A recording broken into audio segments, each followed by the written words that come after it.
Bismillahirrahmanirrahim. Assalamualaikum warahmatullahi wabarakatuh. Nama diberi Ahmadiyah Uddin bin Muhammad Yusof. Nombor metik nama SBI 0306. Hari ini saya akan bincangkan sedikit sebanyak tentang agama Hindu. Sebagaimana kita tahu, agama Hindu ni mempunyai persentase yang sangat tinggi, iaitu 60.1%, dan ia merupakan agama ketiga terbesar di Malaysia selepas Buddha dan Islam. Jom, teruskan kita kepada sejarah agama Hindu. Okay, so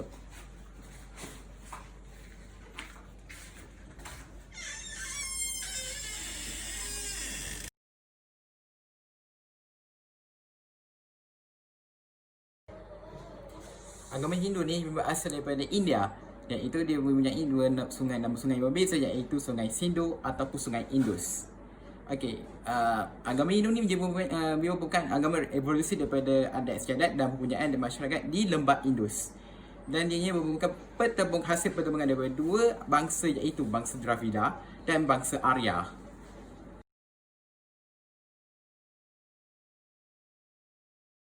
Di dalam agama Hindu ini sendiri, terdapat 5 prinsip utama. Yang pertama, kewujudan Tuhan yang unggul. Yang kedua, manusia itu dianggap sebagai suci.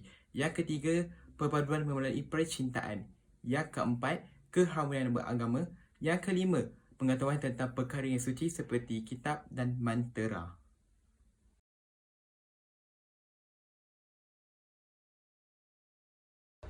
Jadi masyarakat Hindu pada zaman ini ialah orang Hindu menganggap bahawa mereka menyembah patung semata-mata. Walhal patung-patung yang mereka sembah ni mewakili kepada dewa-dewa mereka. Yang kedua, generasi sekarang tidak memahami kepada ajaran Hindu. Hari ini kerana berlaku pencampuran agama Hindu di sini dengan budaya tempatan.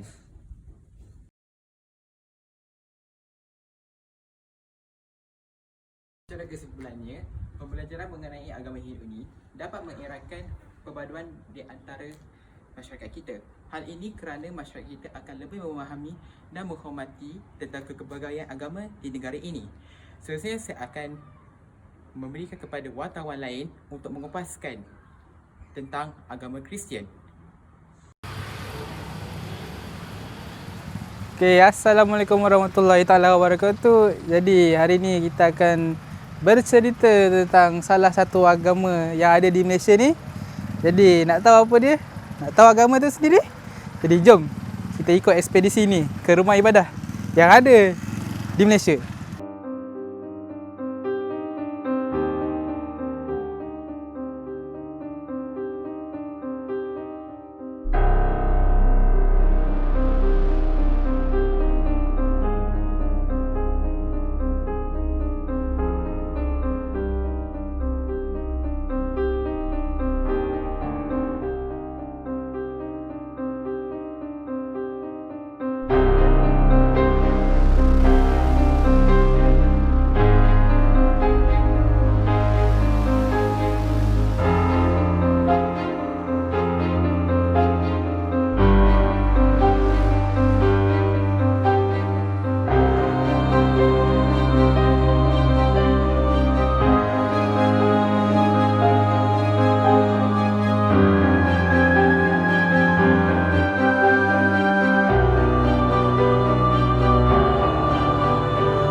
Okey. Agama Kristian ini lahir pada abad ke-14 di Jerusalem. Jadi kewujudan agama Kristian ini adalah selepas daripada wujudnya agama Yahudi agama Yahudi yang dianuti oleh bangsa Israel lah. Okey, jadi orang-orang Arab dia panggil agama Kristian ini adalah agama Nasara. Tapi pada orang Melayu kita panggil sebagai agama Nasrani. Bersempena dengan tempat kelahiran Nabi Isa, iaitu di Nasirah. Okey, jadi pada bukan pandangan lah, dia macam kepercayaan penganut agama Kristian ni. Dia orang kata kan, Jesus tu sebagai anak Tuhan. Tapi kalau bagi orang Islam, Tuhan tak ada anak kan. Jadi pada pandangan diorang ni, pada kepercayaan diorang, sebabnya diorang percaya macam ni adalah sebab Jesus tu sendiri cakap dia memanggil dirinya adalah sebagai anak. Dan Tuhan tu adalah bapa ataupun bapaku. Jadi orang Kristian ni pun percaya bahawa Jesus tu sendiri adalah anak Tuhan. Jadi macam tu lah cerita dia. Kenapa kalau kita selalu dengar orang Kristian ni cakap Jesus tu adalah anak kepada anak Tuhan. Okey, jadi selain tu juga menurut kepercayaan orang Kristian, Jesus ni diorang percaya bahawa Jesus ni mati disalib. Jadi orang Kristian ni juga percaya bahawa Jesus ni disalib sebagai salah satu, bukan salah satu lah, dia macam sebagai satu korban yang sempurna untuk penebusan dosa. Macam itulah cerita dia. Tapi menurut Islam juga, Nabi Isa itu sendiri sebenarnya tak disalib pun. Dia adalah Allah SWT, dia menggantikan dengan orang lain, menggantikan Nabi Isa itu sendiri dengan orang lain yang serupa wajahnya dengan Nabi Isa. Tapi Nabi Isa itu sebenarnya dah diangkat ke langit lah. Itu yang sebenar-benarnya lah. Tapi mengikut kepercayaan orang Kristian, dalam agama Kristian itu sendiri, dalam kitabnya cakap yang disalib itulah adalah Jesus ataupun yang dikenali sebagai Nabi Isa lah. Okay. Assalamualaikum warahmatullahi wabarakatuh. Baiklah, pada sekarang ini saya akan membentangkan berkaitan dengan topik agama yang tidak asing lagi dengan didengari oleh rakyat Malaysia, iaitu agama Buddha. Dalam penjelasan ini saya akan menyaksikan sekali dengan sebuah tokoh yang agak terkenal di Malaysia dan agak popular di dunia. Mari kita saksikan tokoh tersebut.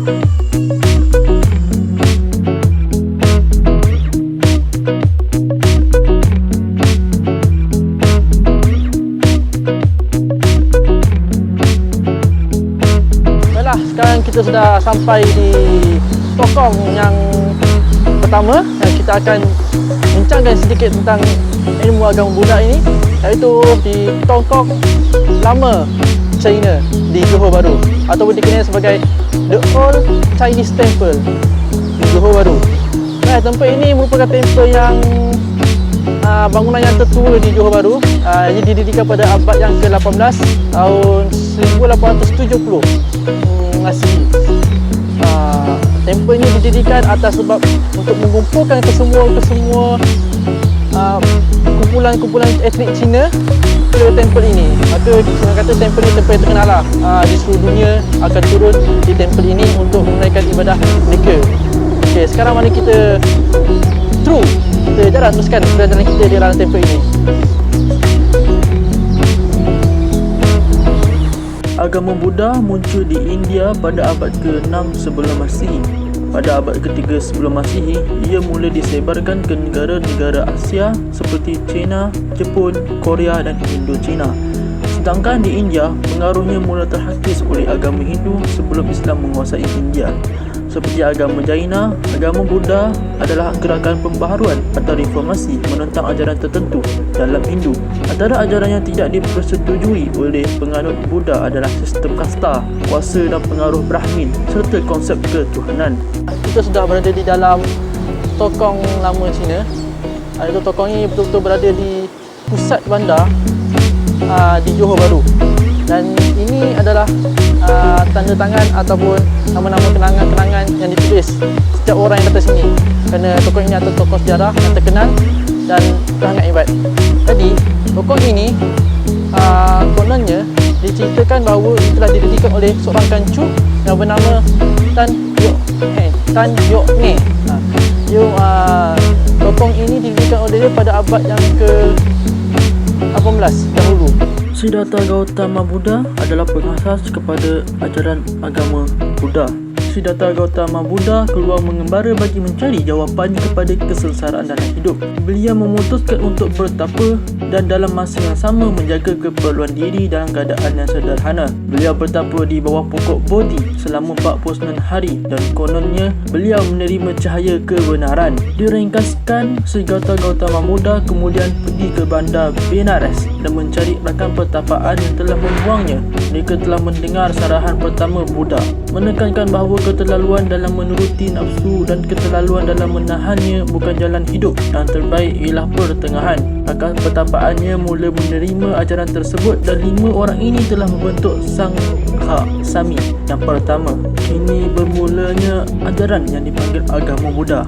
Buddha mengajarkan bahawa semua kasta atau jantina mampu mencari jalan keluar. Harta yang dibolehkan hanyalah sebuah mangkuk untuk meminta makanan. Baiklah, sekarang kita berada di penghujung episod kali ini. Seperti yang kita tahu, setiap agama ini ada pandangan mereka tentang falsafah dunia ini. Seperti agama Buddha, bahawa mereka menerangkan agama ini dengan pandangan mereka daripada seorang yang bernama Siddhartha Gautama Buddha.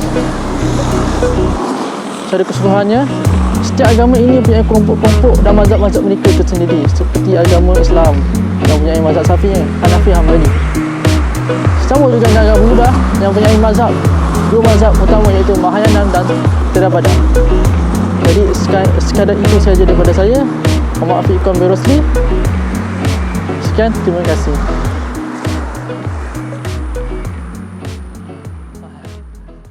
Bismillahirrahmanirrahim. Assalamualaikum warahmatullahi wabarakatuh. Kita kembali lagi kepada episod yang seterusnya, iaitu agama Islam. Agama Islam merupakan agama yang mempunyai penganut yang teramai di Malaysia. Jadi tidak mustahillah jika kita lihat banyak rumah-rumah ibadat seperti masjid ataupun surau yang bertebaran di atas muka bumi Malaysia.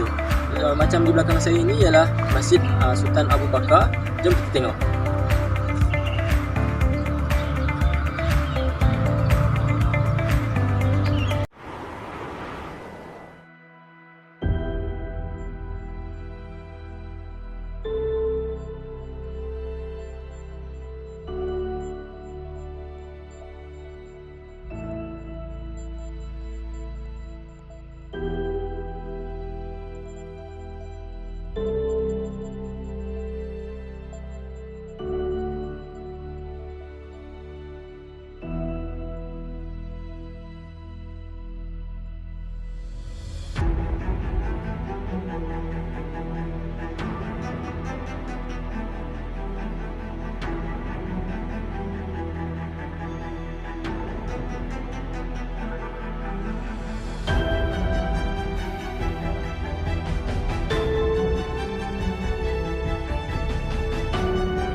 Apakah itu Islam? Islam merupakan satu perkataan yang berasal daripada salama, yang berarti selamat ataupun aman.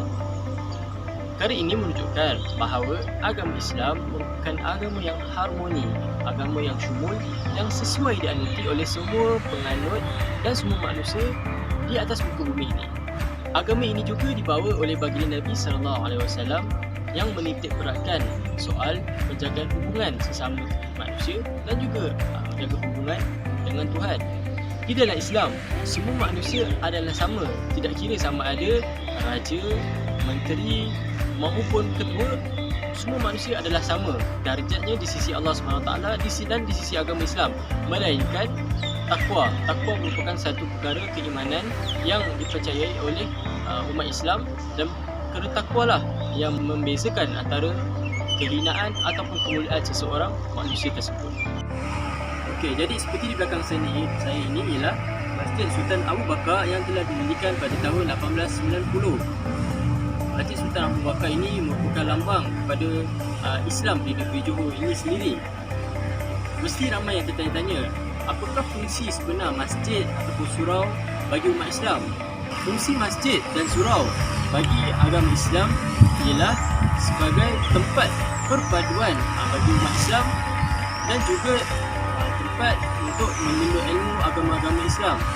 Kalau kita tengok sajadah-sajadah Islam yang dahulu, ramai yang lahir daripada pengajian agama di masjid-masjid seperti Imam Al-Ghazali dan sebagainya.